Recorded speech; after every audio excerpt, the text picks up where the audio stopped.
Éteins le moteur et montre-moi tes papiers. La voix de l'officier était empreinte d'hostilité, déchirant le calme du matin. Je vais juste à l'anniversaire de ma filleule, répondit calmement Maya. Ne me fais pas de malice.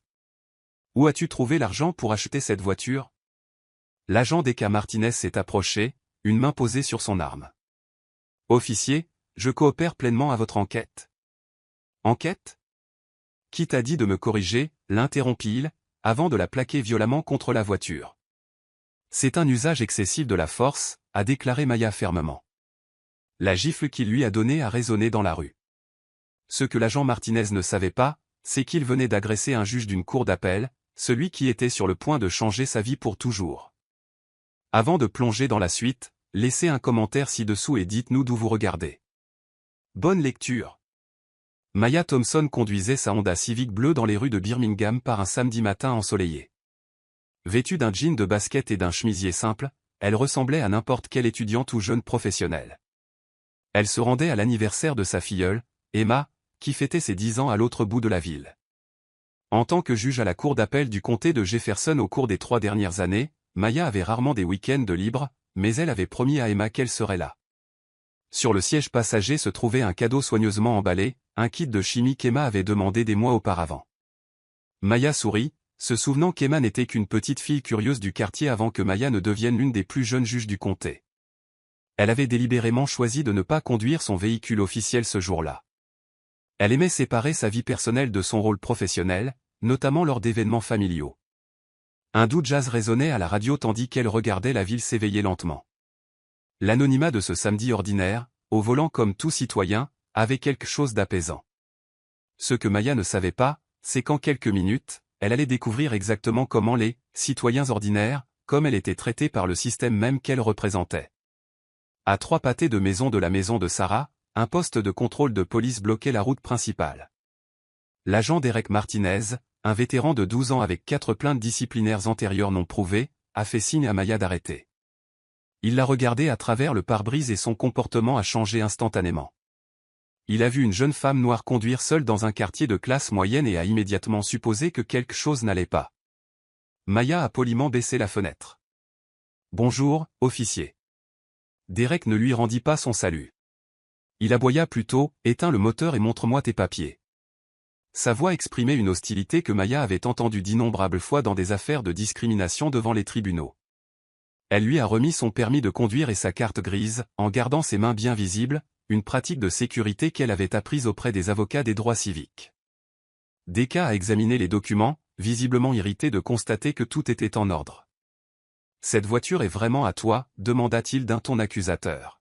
« Oui, je l'ai achetée l'année dernière », répondit calmement Maya. Deka a neigé. « Avec quel argent? Où travailles-tu » La question piège sentait le profilage racial, une pratique que Maya avait jugée illégale plus d'une fois dans sa salle d'audience. Ce qu'aucun d'eux ne savait encore, c'est que Maya Thompson détenait le pouvoir de changer tout ce qui était sur le point de se produire.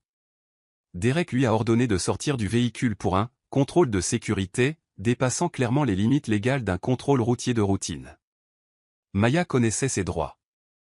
Mais elle savait aussi que le contester verbalement pouvait aggraver la situation ou une réalité dont elle avait été témoin dans des dizaines de cas.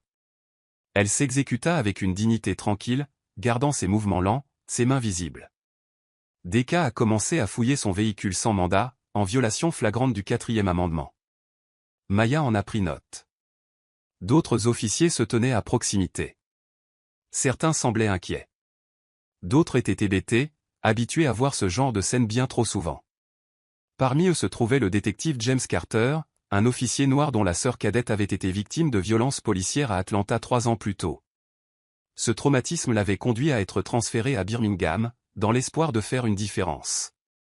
James a noté le comportement calme et posé de Maya, un contraste frappant avec l'agressivité excessive de Derek.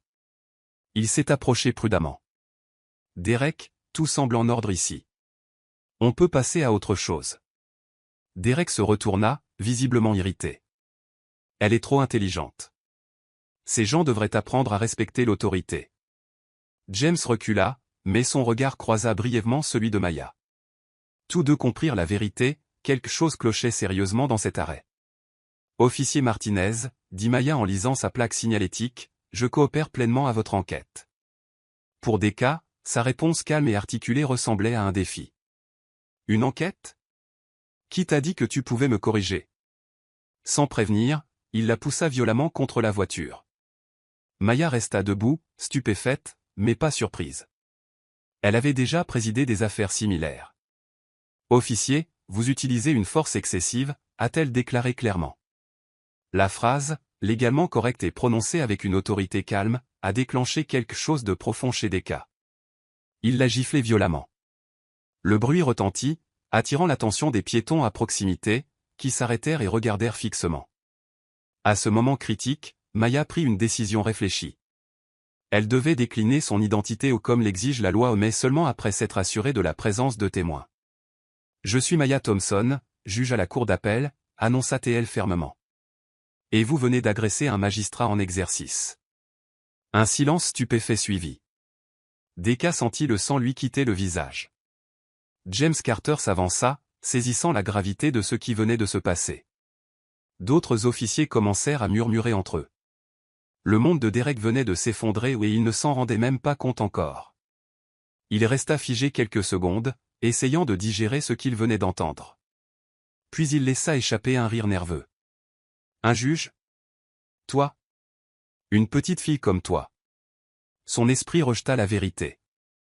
L'accepter signifiait la fin de sa carrière. Vous mentez pour éviter d'être arrêté, dit-il, bien que sa voix tremblait. Maya fouilla calmement dans sa poche et en sortit sa carte d'identité officielle. C'est mon badge officiel. Je vous suggère d'arrêter et d'appeler votre superviseur. Deka regarda la carte d'identité, puis Maya, puis de nouveau. Les autres policiers se rapprochèrent en chuchotant. James Carter a immédiatement reconnu la pièce d'identité. Il l'avait vue au tribunal lors de témoignages. Derek, murmura-t-il avec urgence, elle dit la vérité. Mais Derek était dans le déni total. Son esprit cherchait désespérément une issue. Si elle était vraiment juge, il était fichu. Il prit donc la pire décision possible, il redoubla d'efforts. Fausse carte d'identité, déclara-t-il d'une voix forte. Ça ne fait qu'empirer les choses pour toi. Il a sorti ses menottes, ignorant les objections croissantes des autres officiers. Derek, peut-être qu'on devrait d'abord vérifier. Commença James. Tais-toi, explosa Deka. Cette femme résiste à son arrestation et utilise de faux papiers.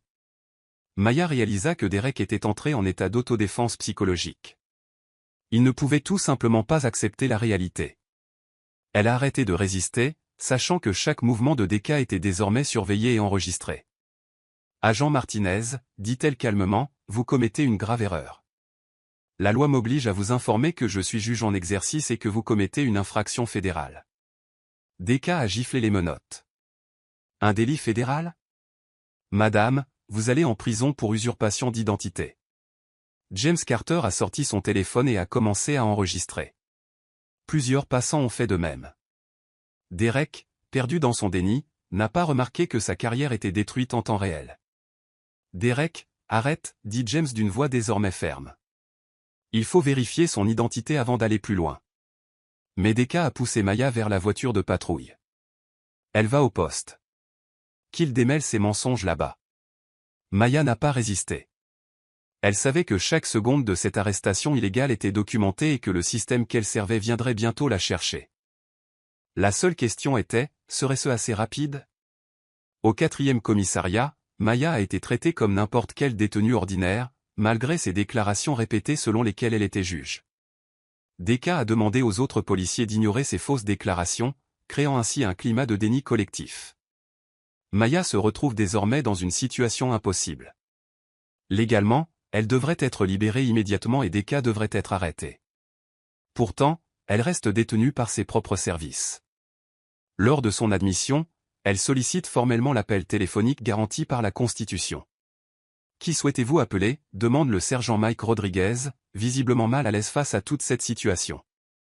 Au greffe de la Cour supérieure, répond Maya. Le numéro est public. Elle compose le numéro principal et demande à parler au juge de permanence.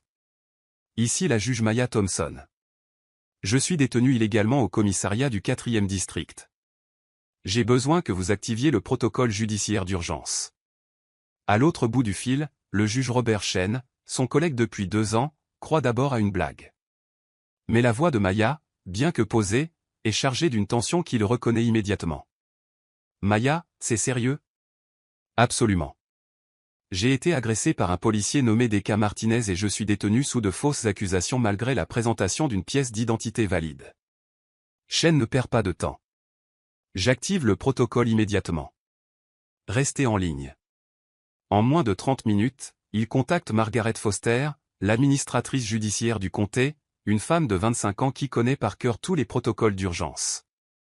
Foster appelle immédiatement le capitaine Thomas Bradley du 4e district. Capitaine Bradley, nous sommes dans une situation critique. L'un de nos juges est détenu à votre poste. Bradley, qui assistait à une réunion sur les statistiques de la criminalité, sentit son estomac se nouer. C'est impossible, madame. Nous n'avons aucun juge en détention. Foster vérifie à nouveau ses notes. Juge Maya Thompson. Arrêté vers 10h30 par l'agent Derek Martinez. Bradley court vérifier les registres. Il découvre que Maya Thompson est en détention pour résistance à l'arrestation et falsification de documents. Son monde s'effondre. Il appelle Deka immédiatement. Martinez, viens à mon bureau maintenant. Mais pendant que cela se déroule, Foster active des protocoles qui n'ont pas été utilisés depuis des années, des notifications sont envoyées au procureur général de l'État, au bureau du gouverneur et au juge en chef de la cour d'appel. James Carter, observant le chaos grandissant parmi les surveillants, s'approche tranquillement de la cellule de Maya. « Ton appel a fonctionné », murmure-t-il. Des personnes importantes sont en route. Maya hoche simplement la tête, mais intérieurement, elle ressent un soulagement. Le système judiciaire fonctionne comme il se doit. En 2 heures, le 4e district reçoit 3 appels téléphoniques bouleversants, un du bureau du gouverneur, un du procureur général de l'État et un du juge en chef. Chaque appel est plus intense que le précédent. Le capitaine Bradley est trempé de sueur et tente d'expliquer comment cela a pu arriver aux officiels qui ont le pouvoir de mettre fin à sa carrière. Comment l'un de nos agents a-t-il réussi à arrêter un juge d'État en exercice, demande l'assistant du gouverneur. Bradley n'a pas de réponse. Derek Martinez est convoqué d'urgence au bureau du capitaine, où il trouve Bradley entouré de 3 téléphones sonnant simultanément. « Dec, dis-moi exactement ce qui s'est passé ce matin », dit Bradley, la voix tendue par une rage à peine contenue. Toujours dans le déni, Deka répète sa version. Une jeune femme noire a résisté à son arrestation et a présenté une fausse pièce d'identité. Bradley tourne l'écran de l'ordinateur vers lui. Derek, le système judiciaire confirme que Maya Thompson est juge en exercice depuis 3 ans. Deka regarde l'écran, puis Bradley, puis revient à lui. La réalité s'abat sur lui. Ses jambes fléchissent et il s'agrippe au bureau pour rester debout. Je ne savais pas. Bradley le coupe. Tu as agressé un juge d'État, Derek.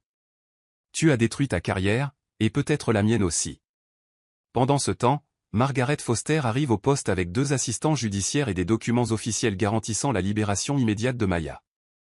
À son arrivée dans le 4e district, l'atmosphère change radicalement. Elle n'est pas une simple employée de justice. C'est une figure respectée du système judiciaire de Birmingham depuis plus de 20 ans. Le capitaine Bradley la salue personnellement, visiblement nerveux. « Madame Foster, nous gérons la situation. » Foster le coupe. « Capitaine, nous ne sommes pas là pour gérer quoi que ce soit. Nous sommes là pour veiller au respect de la loi. » Elle présente l'ordre de libération et une demande de préservation de toutes les preuves liées à la détention de Maya. Maya est escortée hors de sa cellule, conservant sa dignité malgré l'humiliation. Foster la serre discrètement dans ses bras. Maya. Le tribunal s'occupe de tout. Maya hoche la tête, mais son expression est grave. Margaret, ça ne peut pas disparaître comme ça. Ce que j'ai vu ici révèle un schéma systémique. C'est pourquoi nous documentons tout, répond Foster. Deka Martinez est officiellement suspendu en présence de Maya, une procédure obligatoire lorsqu'un policier est accusé d'avoir agressé un juge. Il évite son regard, comprenant enfin ce qu'il a fait. James Carter regarde, soulagé, mais inquiet des conséquences que son implication pourrait entraîner. Le lendemain, Maya Thompson entre à la cour d'appel, vêtue de sa robe de juge pour la première fois depuis l'agression. La salle d'audience est bondée. Avocats, journalistes et personnel judiciaire savent tous qu'un événement historique est en cours. Maya n'est pas là en tant que victime. Elle préside une audience préliminaire concernant sa propre détention, une étape rare mais nécessaire pour établir officiellement les faits. Decca Martinez arrive avec un avocat syndical, visiblement bouleversé. Lorsque Maya entre, il la voit enfin telle qu'elle est vraiment, non pas la femme noire suspecte, évoquée par ses préjugés, mais une juge respectée, revêtue de la robe de la justice qu'il a bafouée. Cette audience vise à établir les faits entourant les événements d'hier, annonce solennellement Maya. Bien que j'aie été la victime, je présiderai cette audience conformément au protocole de l'État. Elle se retire de toute décision punitive, qui sera traitée par d'autres tribunaux. Des témoins témoignent. James Carter confirme l'agression. Des passants confirment un usage excessif de la force. Les relevés téléphoniques confirment les efforts de Maya pour s'identifier. Derek est formellement accusé d'avoir agressé un magistrat à un crime fédéral et est suspendu sans salaire.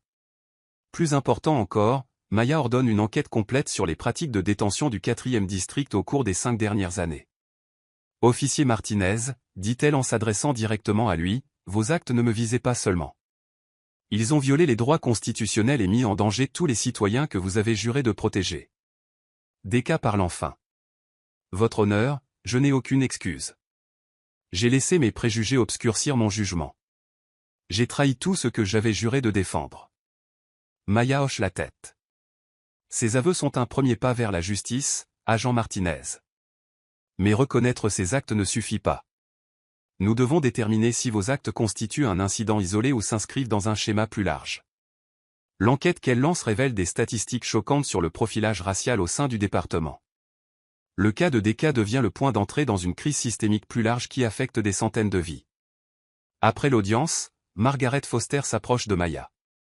Maya, les données préliminaires sont déjà inquiétantes. Nous avons constaté d'importantes disparités dans les pratiques d'arrestation. Maya n'est pas surprise. Margaret, je savais que ce n'était pas seulement un mauvais policier.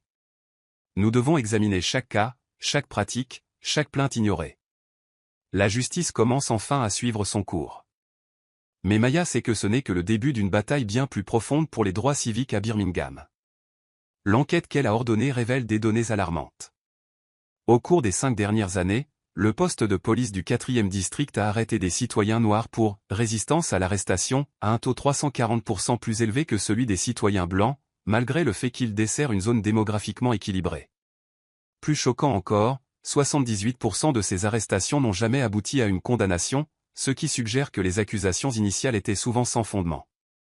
Maya travaille en étroite collaboration avec le procureur général de l'État pour analyser chaque dossier et découvre un profilage racial systémique déguisé en intervention policière proactive. De plus en plus d'agents commencent à coopérer à l'enquête, craignant pour leur carrière.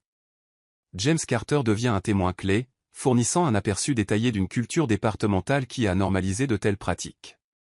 Derek ne faisait pas exception, témoigne-t-il. Il était simplement le plus flagrant. Le capitaine Bradley, soucieux de sauver sa carrière, affirme ignorer les tendances statistiques. Pourtant, les archives montrent qu'il avait signé des rapports mensuels révélant clairement ces disparités. Decca Martinez, désormais poursuivi par le gouvernement fédéral, tente de conclure un accord de coopération en divulguant les noms d'autres officiers impliqués dans des actes répréhensibles similaires. L'enquête s'étend rapidement au-delà d'un seul officier pour examiner une culture institutionnelle bien ancrée. Maya rencontre des familles touchées par les pratiques du service.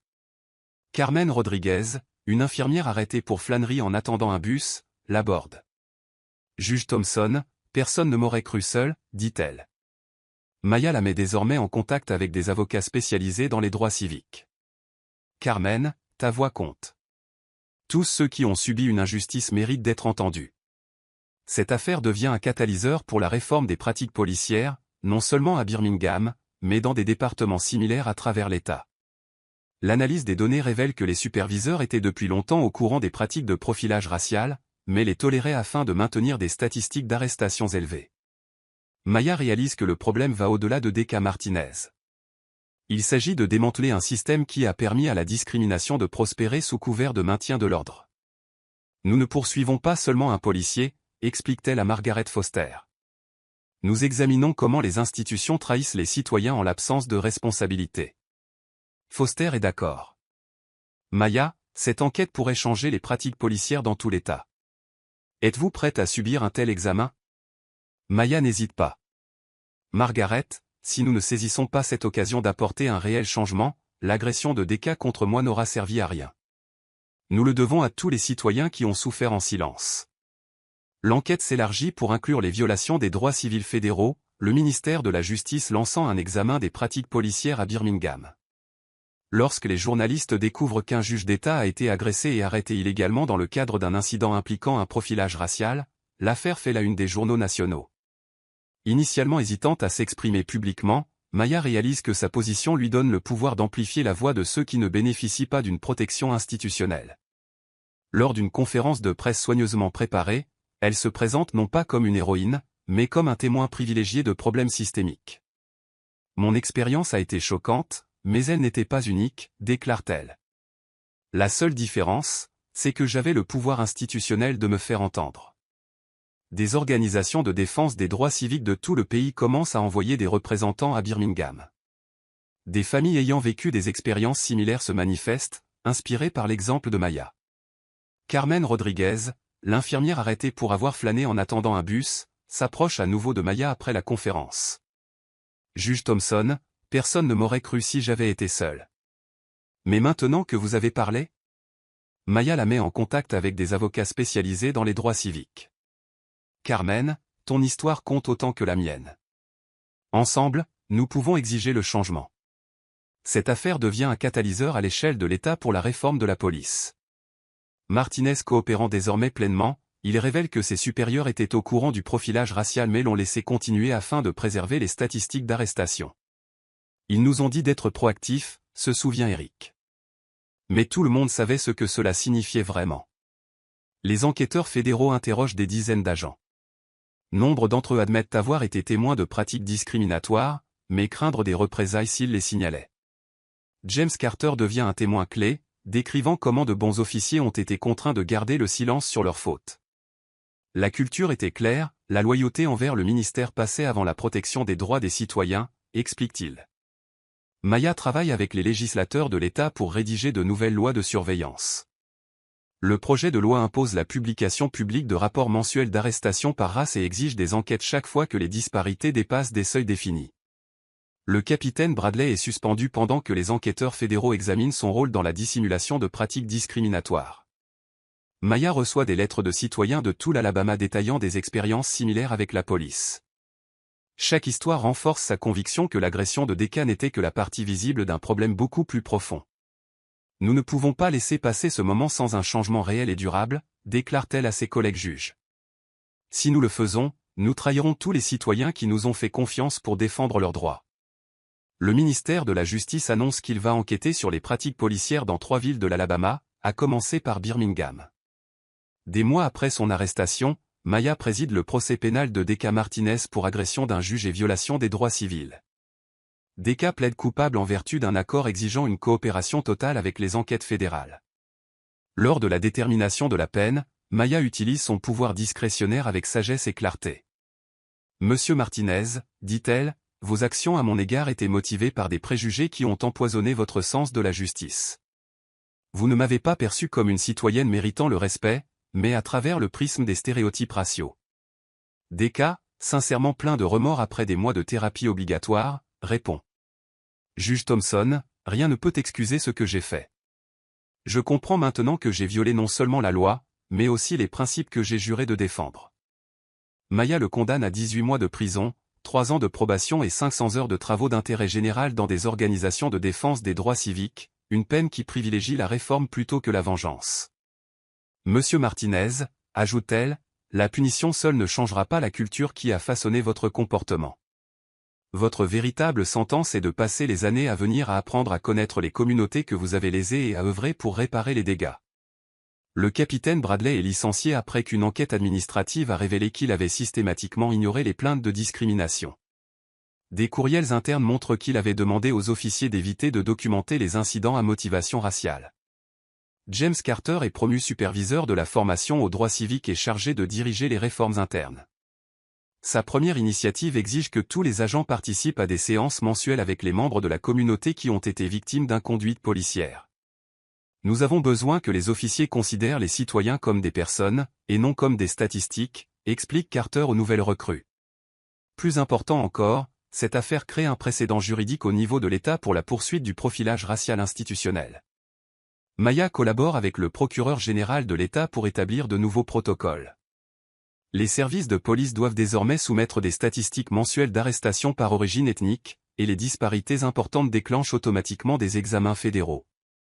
La coopération de DECA conduit à des mesures disciplinaires contre plusieurs autres officiers et 3 superviseurs. L'enquête révèle une culture dans laquelle les pratiques discriminatoires étaient non seulement tolérées, mais encouragées. Maya s'adresse au conseil municipal de Birmingham au sujet des réformes. Nous avons montré que le changement est possible lorsque les institutions sont tenues responsables. Mais ce n'était que le début.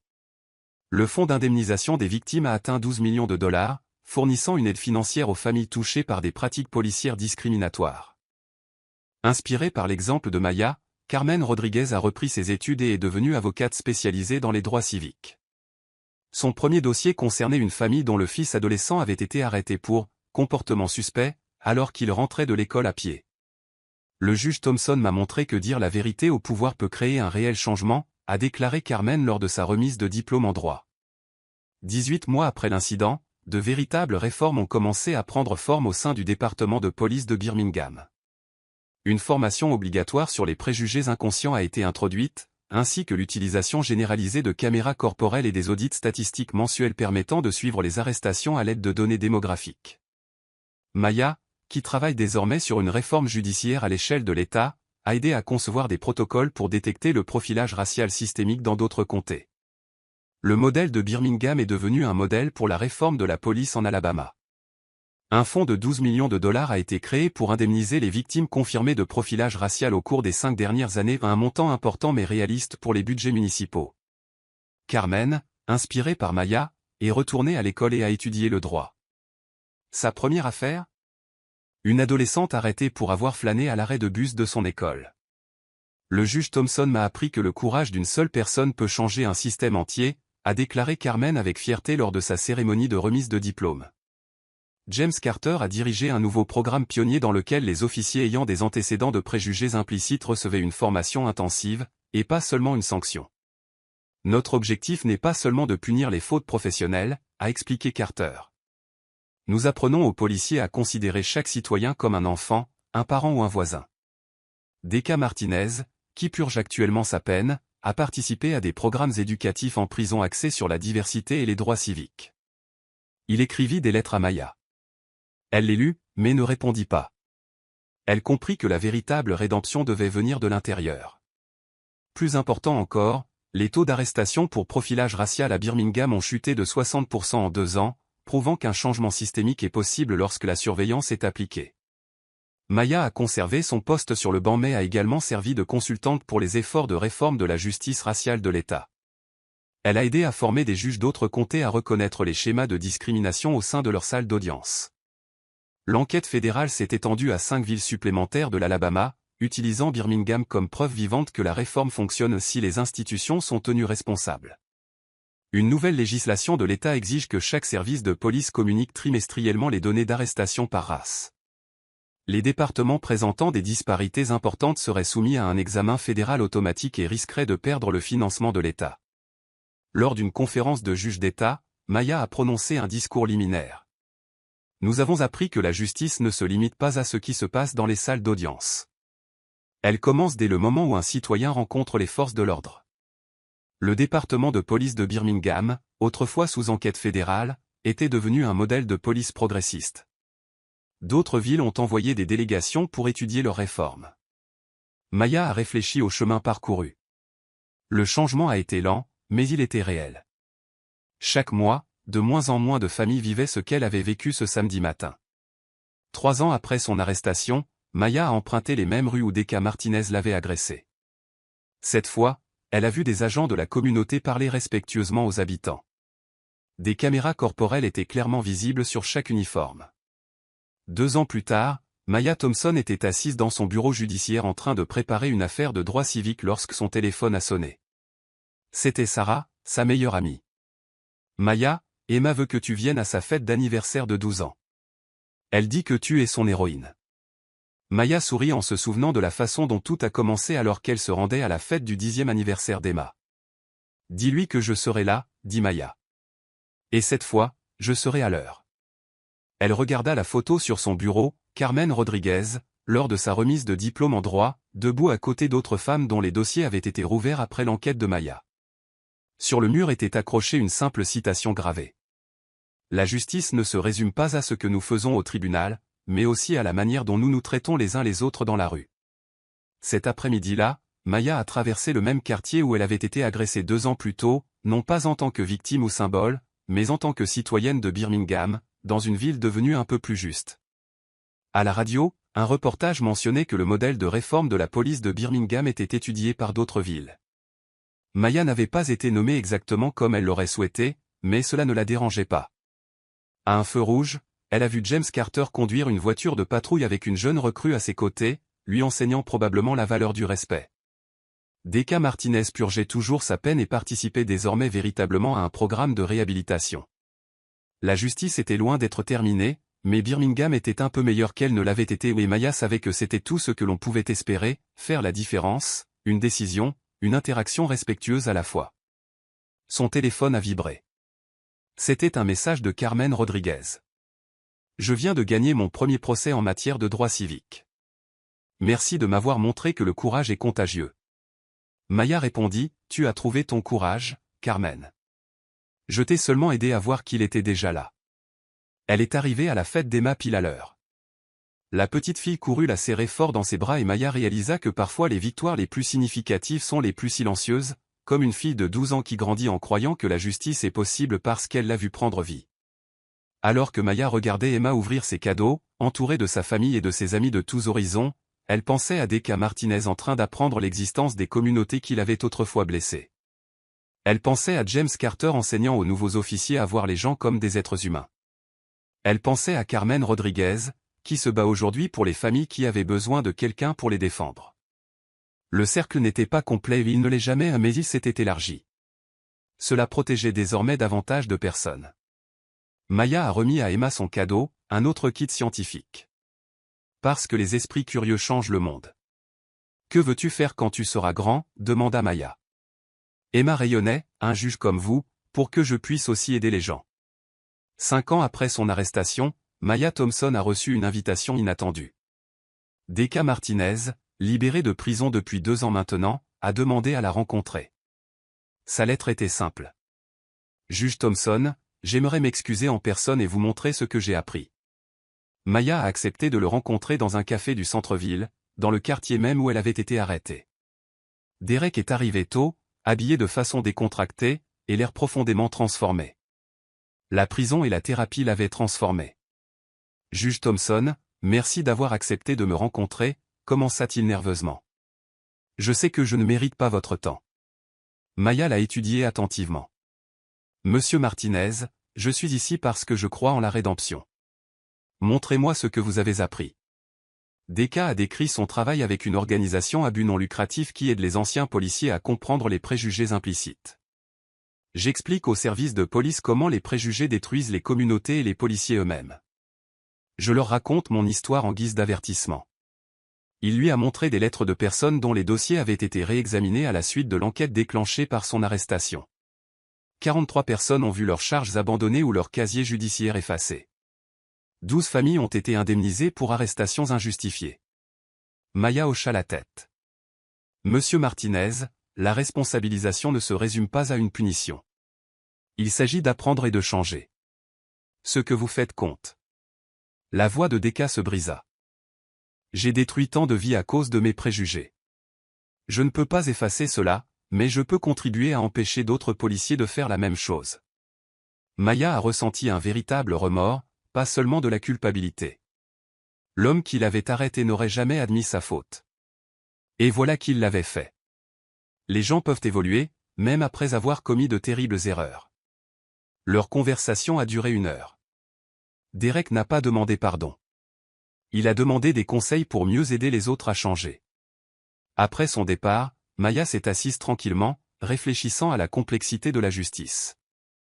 La punition de Decca était nécessaire, mais sa transformation était encore plus précieuse pour la société que la colère persistante. Elle a appelé James Carter, désormais capitaine des relations communautaires. James, D.K. Martinez est venu me voir aujourd'hui. Il fait un vrai travail pour changer la culture policière. James n'était pas surpris. Maya, j'ai vu ses présentations aux nouvelles recrues. Il est plus efficace que n'importe quel manuel pour leur montrer à quoi ressemblent les préjugés dans la vraie vie. Maya a compris que même l'histoire de D.K. faisait partie de la solution. Sa chute de l'autorité à la prison, puis à la défense des droits a montré aux autres policiers que leur choix avait des conséquences, mais aussi que la rédemption était possible. Le modèle de Birmingham incluait désormais l'histoire de D.K. dans le cadre de sa formation obligatoire. Les nouveaux agents ont appris non seulement ce que pas à faire, mais aussi comment les préjugés détruisent les carrières et les communautés. Maya a mis à jour la citation affichée sur le mur de son bureau. La justice est une transformation, la transformation des systèmes, des personnes et des communautés prêtes à accomplir le dur travail du changement. 10 ans après son arrestation, Maya a reçu un appel du ministère américain de la Justice à Washington. Ils lui ont demandé de diriger un groupe de travail national sur la réforme de la police, en utilisant le modèle de Birmingham comme source d'inspiration pour d'autres villes. Juge Thompson, votre affaire a démontré que le changement est possible lorsque les institutions sont tenues responsables, a expliqué le procureur général adjoint. Nous souhaitons étendre vos réformes à l'échelle nationale. Maya avait bien réfléchi à cette offre.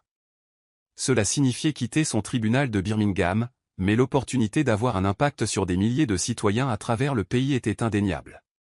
Elle a accepté, à une condition. Le groupe de travail doit inclure les voix des communautés concernées, et pas seulement celles des forces de l'ordre et des experts juridiques. Carmen Rodriguez, aujourd'hui avocate spécialisée dans les droits civiques, a rejoint le groupe de travail en tant que représentante de la communauté. James Carter est devenu spécialiste de la réforme des forces de l'ordre. D.K. Martinez a lui aussi apporté sa contribution, offrant un éclairage sur la manière d'atteindre les policiers réfractaires aux formations sur les préjugés. Son point de vue unique, celui d'un homme qui a tout perdu et qui a réussi à se reconstruire, lui a permis d'être efficace auprès d'un public sceptique. L'équipe s'est rendue dans les grandes villes pour étudier les services de police et mettre en œuvre des réformes inspirées du modèle de Birmingham. Chaque ville présentait des défis spécifiques, mais les principes fondamentaux sont restés les mêmes. Transparence, responsabilité et engagement communautaire. À Chicago, ils ont découvert des disparités en matière d'arrestation plus marquées que celles révélées par les données initiales de Birmingham. À Phoenix, ils ont identifié des programmes de police de proximité prometteurs, qui nécessitaient d'être développés. À Atlanta, ils ont révélé des incitations budgétaires systémiques qui récompensaient les agents en fonction du nombre d'arrestations, indépendamment des taux de criminalité réels. Maya a témoigné devant le Congrès sur la nécessité de normes fédérales en matière de responsabilité de la police. Nous avons prouvé que la réforme fonctionne, a-t-elle déclaré à la commission judiciaire, mais cela ne devrait pas dépendre du fait qu'un juge soit arrêté ou non. Les protocoles de Birmingham ont été adoptés en loi fédérale, exigeant que tous les services de police recevant un financement fédéral publient des données sur les arrestations raciales et se soumettent à un examen si les disparités dépassent les moyennes nationales. L'histoire de Maya a été enseignée dans les facultés de droit comme une étude de cas sur la manière dont le courage individuel peut conduire à un changement systémique. Mais elle a toujours mis l'accent sur l'effort collectif derrière une réforme durable. Mon arrestation a duré des heures, a-t-elle déclaré aux étudiants. Le véritable travail a pris des années et a mobilisé des centaines de personnes engagées en justice. D.K. Martinez intervient désormais dans les écoles de police du pays. Son histoire est à la fois un avertissement et une source d'espoir. Je suis passé du statut d'agent respecté à celui de détenu fédéral en une seule matinée, a-t-il déclaré aux recrues. Mais j'ai aussi appris que même quelqu'un comme moi peut changer et contribuer à la justice. Le rapport final du groupe de travail national a documenté les réformes réussies dans 40 villes, transformant la façon dont des millions de citoyens interagissent avec la police. Maya se préparait à retourner à Birmingham, consciente que son travail avait eu un impact sur le pays tout entier. Le changement était lent, mais il se propageait. 10 ans après son arrestation, Maya est revenue au poste de juge en chef du tribunal de grande instance. La ville s'était transformée. La responsabilité de la police est désormais la norme et les plaintes pour discrimination ont diminué de 80%. Emma, aujourd'hui en dernière année de droit à 23 ans, a effectué un stage dans la salle d'audience de Maya. Elle rédigeait sa thèse sur la manière dont des actes de courage individuel peuvent transformer les systèmes institutionnels. Tante Maya, a dit Emma pendant le déjeuner, mon professeur veut vous interviewer sur la façon dont votre affaire a changé le fonctionnement de la police à l'échelle nationale. Maya sourit. Dites à votre professeur que le véritable changement est né du travail collectif de centaines de personnes. Mon arrestation a simplement ouvert une porte que d'autres ont eu le courage de franchir. James Carter, désormais chef de la police, passait chaque semaine au bureau de Maya pour discuter des relations avec la communauté. Le service qu'il dirigeait ne ressemblait plus à celui qui avait autrefois employé Decca Martinez. Cette année, a-t-il déclaré fièrement, nous avons diplômé notre promotion la plus diversifiée à ce jour. Chaque recrue est issue des communautés qu'elle servira et a reçu une formation avancée sur les préjugés. Carmen Rodriguez, qui dirige aujourd'hui un centre d'aide juridique à but non lucratif, est venue d'Atlanta.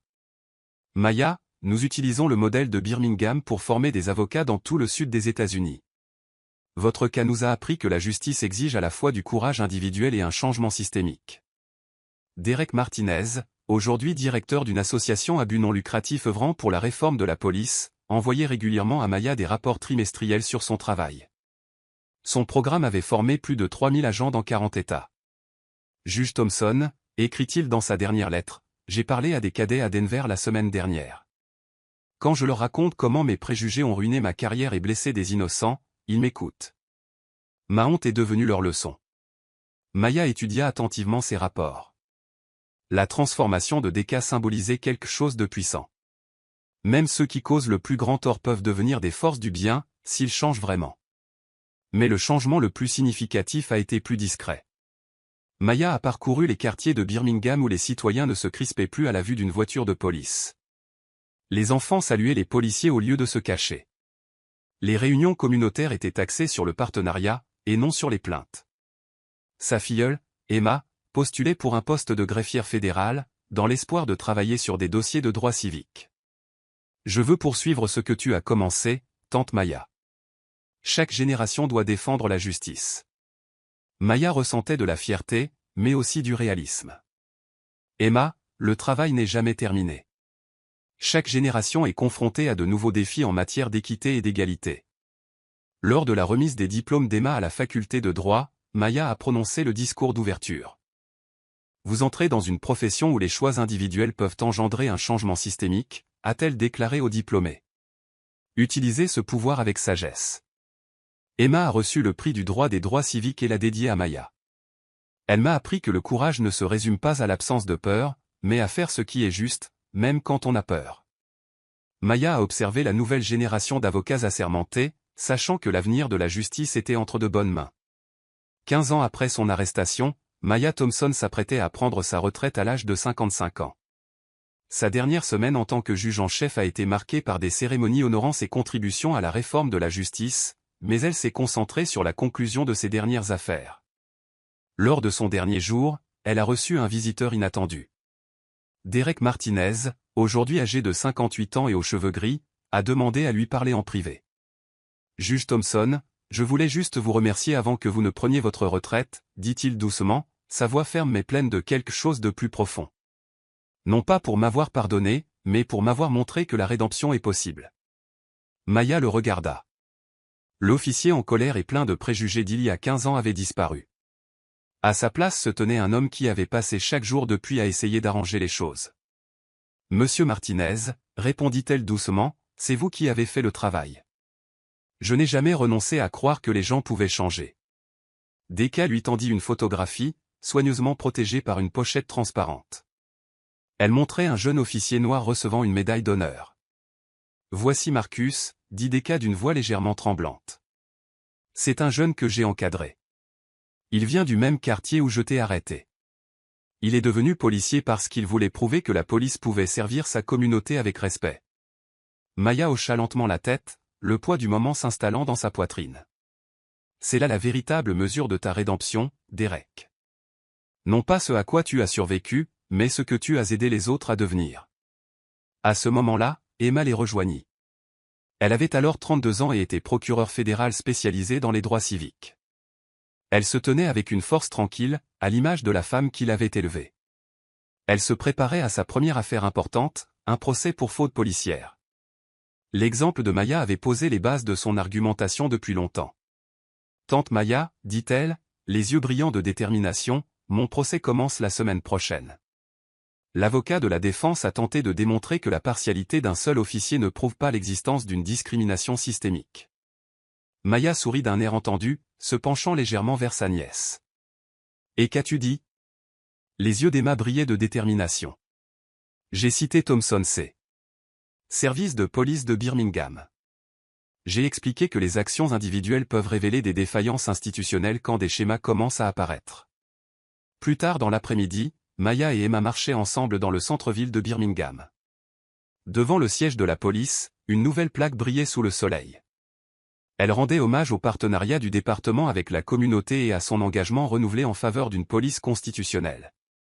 James Carter, l'actuel chef de la police et futur chef à la retraite, les accueillit dans un café voisin. Il salua Maya d'un signe de tête chaleureux et respectueux. « Maya, commença-t-il, le département souhaite donner ton nom au nouveau bâtiment de sensibilisation communautaire. » Mais Maya secoua la tête. « James, donne-lui le nom de ceux qui ont exigé le changement. Mon arrestation n'était que le début. » Ce soir-là, Maya rentra chez elle en voiture, empruntant des rues qu'elle connaissait comme les lignes de sa paume. Un jeune agent de patrouille leva la main en signe de salut respectueux à son passage. Ce simple geste, qui semblait aujourd'hui normal, aurait été révolutionnaire il y a 15 ans. De retour dans sa maison paisible, Maya ouvrit le dossier de son avis judiciaire final. Il s'agissait d'une affaire de droit civique concernant l'accès au vote. Ces mots portaient le poids d'une vie passée à affronter l'injustice, une vérité façonnée par son propre parcours. La justice n'est pas une destination, écrivit-elle, mais un voyage continu qui exige vigilance, courage et la volonté d'affronter les vérités inconfortables au sein de nos institutions. Son téléphone sonna. C'était Carmen Rodriguez, qui appelait depuis Washington, alors qu'elle était procureure générale adjointe des États-Unis. « Maya, dit Carmen d'une voix respectueuse, merci de m'avoir montré que le courage d'une seule personne peut tout changer. » Maya se laissa aller en arrière, le cœur lourd. Elle songea à son héritage, des centaines d'accusations injustifiées abandonnées, des dizaines d'agents formés à reconnaître leurs préjugés et des millions de citoyens vivant dans des communautés où la police est désormais tenue responsable de ses actes. Le travail continua, même sans elle, porté par Emma, par James, par Carmen, même par Decca. Elle savait que c'était ainsi que se produisait le véritable changement. Une génération enseigne à la suivante que la justice est la responsabilité de tous. Et Maya ? Elle avait vécu cette vérité, à chaque respiration.